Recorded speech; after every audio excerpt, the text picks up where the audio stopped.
Alright, language explorers. So let's look at today's commonly confused words. So bear and bear. So bear, something simple, not complex, maybe empty. Empty and basic. It is a bare house.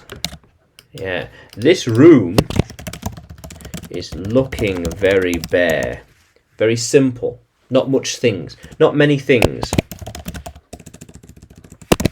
Very simple and not many things. So it is quite bare. He is buying a bare car. A bare looking car, very simple car.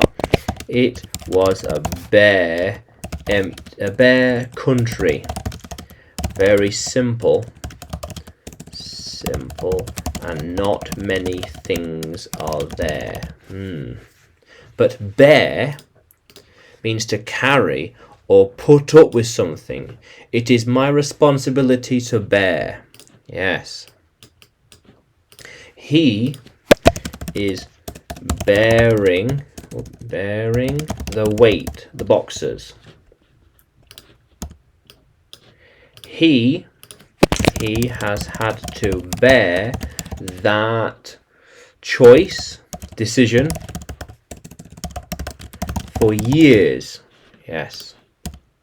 Yeah, he has to bear it for years.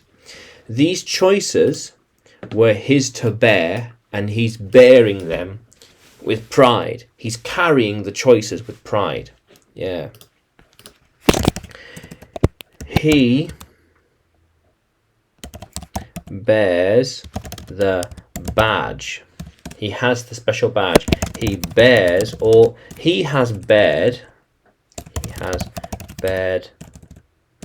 He bears that luggage for a long time.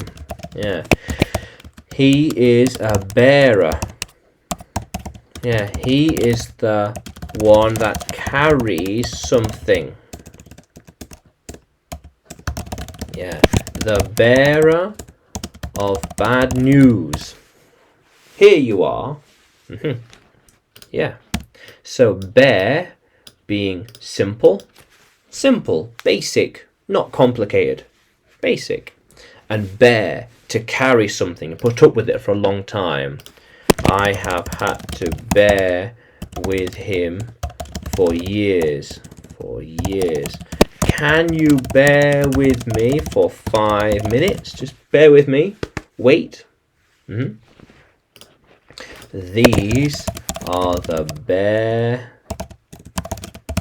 necessities that we need, like water and bread. The basic necessities. Yeah. How cool is that, language explorers? So, can you use bear and bear in a sentence? Can you write it in the comments below? And like the video, subscribe to the channel, more videos to come, more lessons to come.